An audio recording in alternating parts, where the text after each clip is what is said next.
I'm one of those people who I feel like talks a lot, especially when I'm in a conversation with people. All of a sudden I realize, oh my goodness, I'm not listening.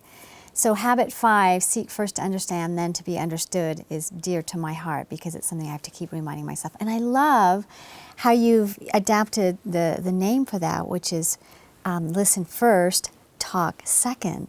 So with that in mind, would you please share the key points again for teaching habit 5? Well, I'll be glad to start. I think one of the most important things to remember when you teach this is that when you listen to understand how someone else feels, you say to them, you matter to me, you're important. And this is a skill that can be learned quickly. And what you're going to teach in Habit 5 is things that shut people down. We call them door slammers, so they stop opening up and talking to you. And things that open the door so people will share with you. So just remember how important this is in a family. There are families where people never share their feelings. There are marriages where couples don't share their feelings and they're lonely and they're unhappy. And when you say to a child, you matter to me, what you think matters to me, that child feels valued. There are a lot of fun activities in this, and I would say do everyone. You start off with a game, family and love, do that game, that's fun. You have a chance to do back-to-back chairs where the participants stand up, they put their chairs back to back, they sit in their chairs, and without facing each other, they both start to talk at the same time, and for 30 seconds, you let them go, and then you evaluate it and say, what was that like? You have a wonderful film on listening that's a fun film. And so I think do all the activities, show the film, and I think probably this would be one where you would not need, because you have the talking stick, to do the teach to learn exercise. I probably wouldn't even do that in this. And with all of the habits, remember this. We have given you a lot of material, maybe more than you can use. And so do the salient points, do the things that are most important. And if you have to leave a few things out, you can. Now, the talking stick is very important in this. And when John and I teach the talking stick, we demonstrate it first. I bring an issue, and John listens to me, and then he brings an issue, and I listen to him. And if you can demonstrate this, if you can get anyone to do it with you, that's fun. It's a good way to demonstrate it before you have them practice the talking stick. And they practice empathic listening, and my experience is that all of Habit 5 people just simply enjoy because they're communicating with each other, and they're communicating better than they had before. Now, one big issue is, how do people learn how to empathically listen? And let me say this, I've tried to grow in that all of my life. And what I've finally come up to is for me to say in my mind, as I'm listening and watching somebody and watching their eyes and their body language and so on, I say in my mind, what are the feelings of this person? I try to capture that first. And once I get the feelings, then I can put the content, the reason why. So listen first, talk second is an absolute fantastic. We call it the magic habit because you can practice it and your people can practice it right now.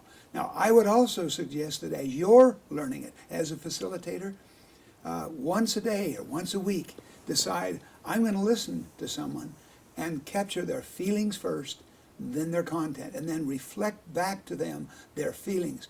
When they feel understood, it is a powerful thing. Now, in Habit 5, as you go through this role play of empathic listening, you don't have to solve problems. That's Habit 6, Habit 5, 4. It's all working together. You don't have to solve a problem. You just have to say to yourself, yes, I feel understood.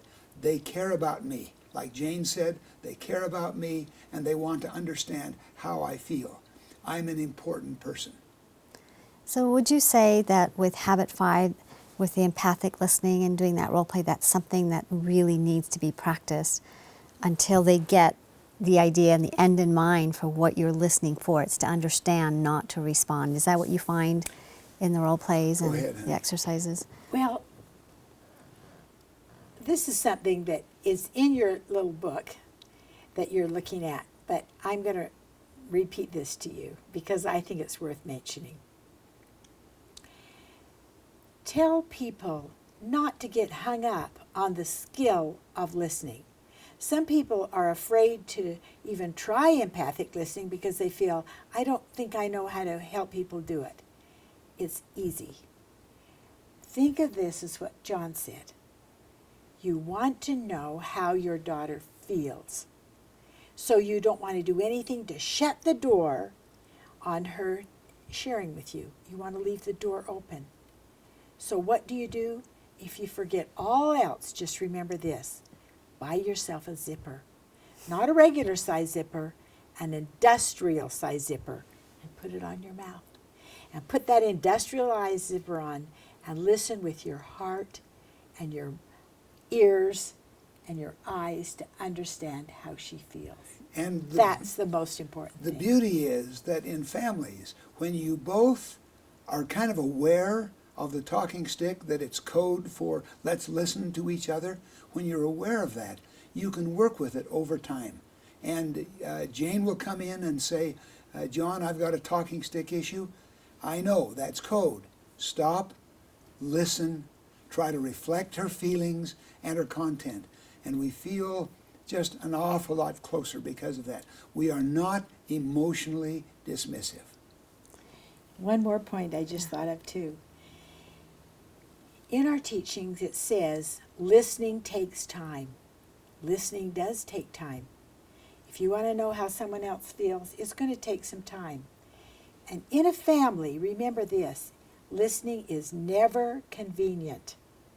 Maybe your teenager will come home after school and you'll say, hi honey, how was school? Okay. What'd you do? Nothing. Who'd you sit with at lunch? Nobody. Got much homework? Not much. Anything you want to talk about? No. You've got time after school. And your child's not interested in opening up. But at 10:30 at night when you're dead tired and you go to his room and to say goodnight, you get the feeling, I could go in now and sit on the edge of the bed and he'd open up and talk to me. So remember, use those magic moments, and it's usually never convenient, but it's important. Now I imagine too from a facilitator point of view that you really have to be prepared to demonstrate that kind of listening as you're teaching it to others, you know, in your class. So very important, I guess, for... And that's the role play that Jane and I try to go through before they do it. We try to role play it as best we can, using the talking stick, except rather than the Native American talking stick, we use a pencil, indicating that's code for we're going to listen to each other till we understand each other and feel understood. John, we've talked about listening for understanding, and we've talked about empathic listening and how important that is. Now, the other part of this habit really is seek first to understand, or listen first, then to be understood, and talk second.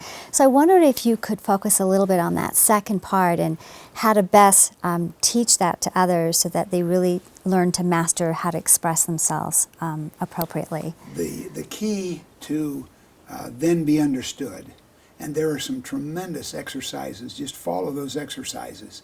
The key is to have an attitude of equality so that you don't say the you message, you really hurt me, versus I feel hurt. That's the key, and people love it. We've got some great exercises that they learn how to take negative sentences and put them in a parallel, a respectful attitude. One of the things we were doing one time is working with the Native American talking stick in a program, and there were a couple of Native Americans that said, you're just making fun of this. The key to the talking stick is not only empathy, but also respect. And so in seek first to understand, then be understood, show a lot of respect for the other person as you seek to be understood and give them feedback.